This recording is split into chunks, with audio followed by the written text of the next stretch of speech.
Hey, what's going on everyone? Welcome back to the channel. My name is Amir. You can call me Dr. MantiKore. And if you're new here, let me tell you about myself real quick before we jump right into this video. I'm a medical doctor, scientist, fitness coach, music artist, and only physicians content creator. And in today's video, I'm going to bring you guys the first episode of a series that I'm really excited about called Doctor's Orders.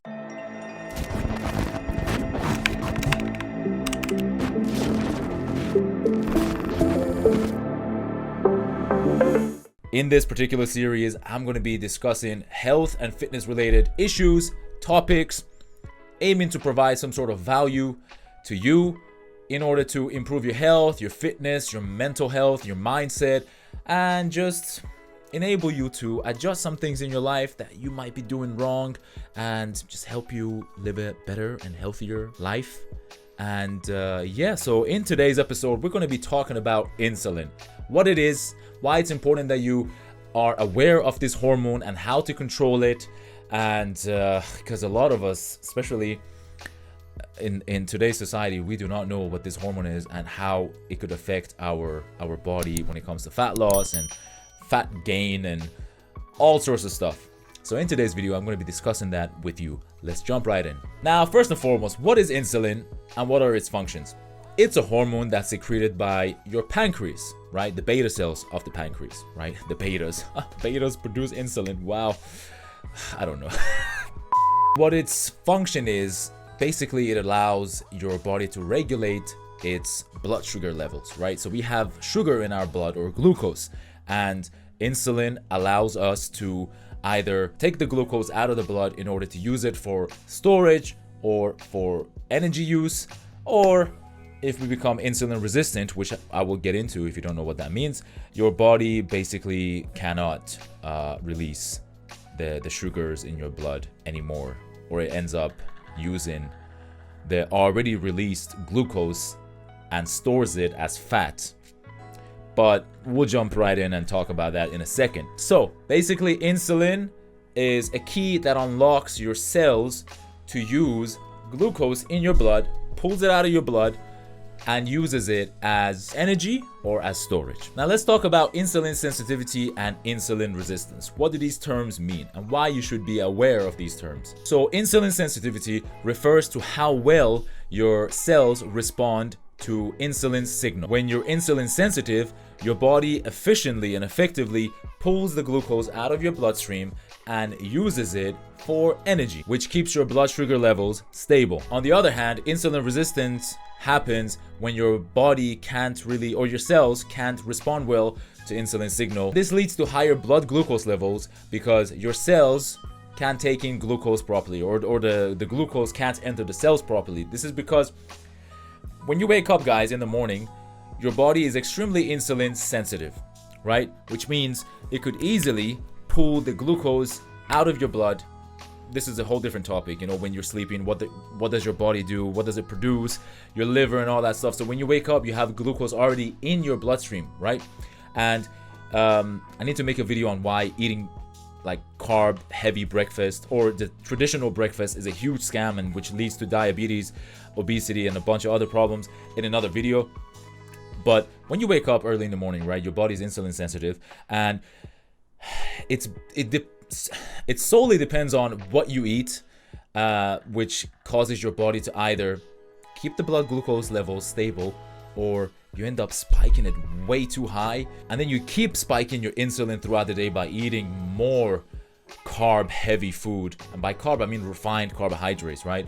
Which then leads to your body becoming insulin resistant. So your cells are going to be like, oh my God, man, there's way too much insulin, and we really can't take in much more glucose, man.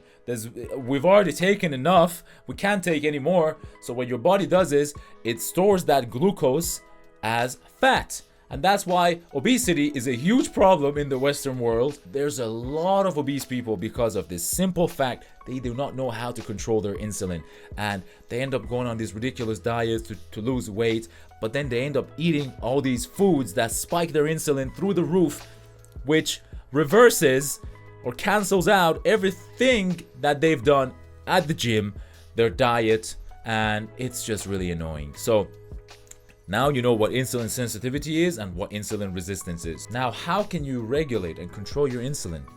Pay attention. First things first, this is the most important thing on this list: balanced diet. It all comes down to your diet. If you want to lose weight, diet. If you want to gain muscle, diet. You can't out-train a bad diet. And a lot of us don't know what a balanced diet is. Oh, can I eat pizza if I'm on a caloric deficit? Yes, you probably could, but pizza is carb heavy and it spikes your insulin through the roof.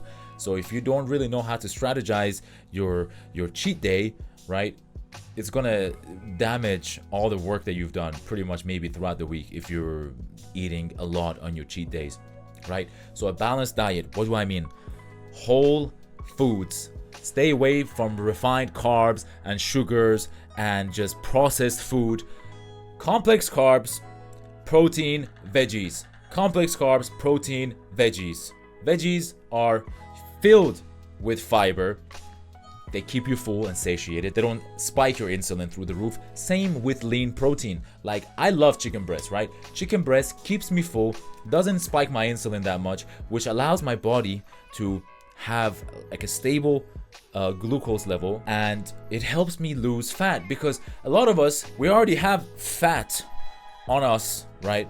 And then we go on this diet to try and lose the weight, go on a caloric deficit, but we don't really know how to control insulin. If you learn how to control your insulin, you will use the fat stores that you've built up throughout the years as energy, and you end up losing fat. Second, you gotta exercise regularly. Stay active, right? If you stay active, it improves your insulin sensitivity. Your body is constantly pulling glucose out of your blood to use as energy, and you don't end up storing that glucose as fat.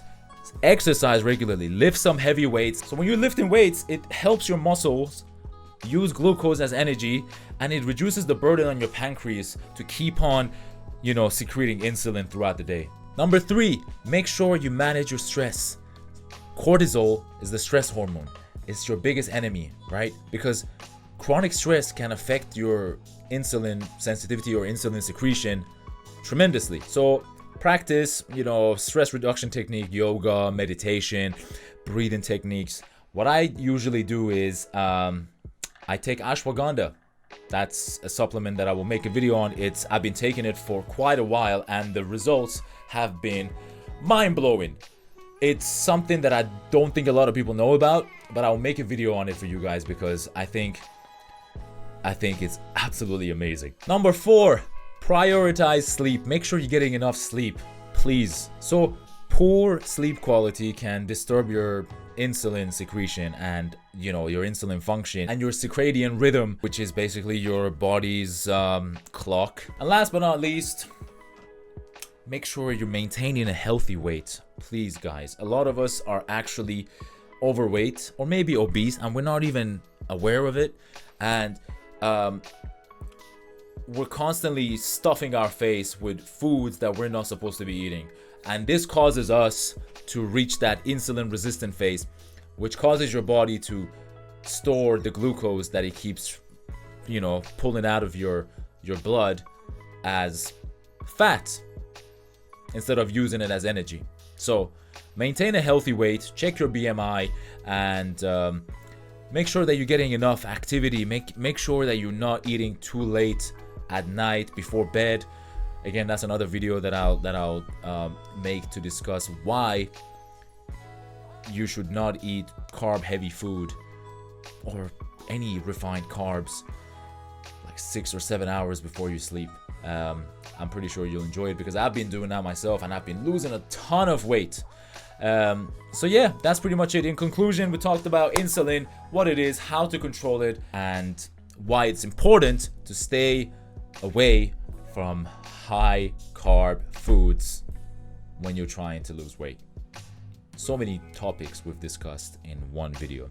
Anyways, folks, if you enjoyed today's video, do me a huge favor. Like the video, subscribe to the channel for more medical and health related content, and I hope you have a great day wherever you are. My name is Amir. You can call me Dr. MantiKore, and I will see you guys in the next one. Peace.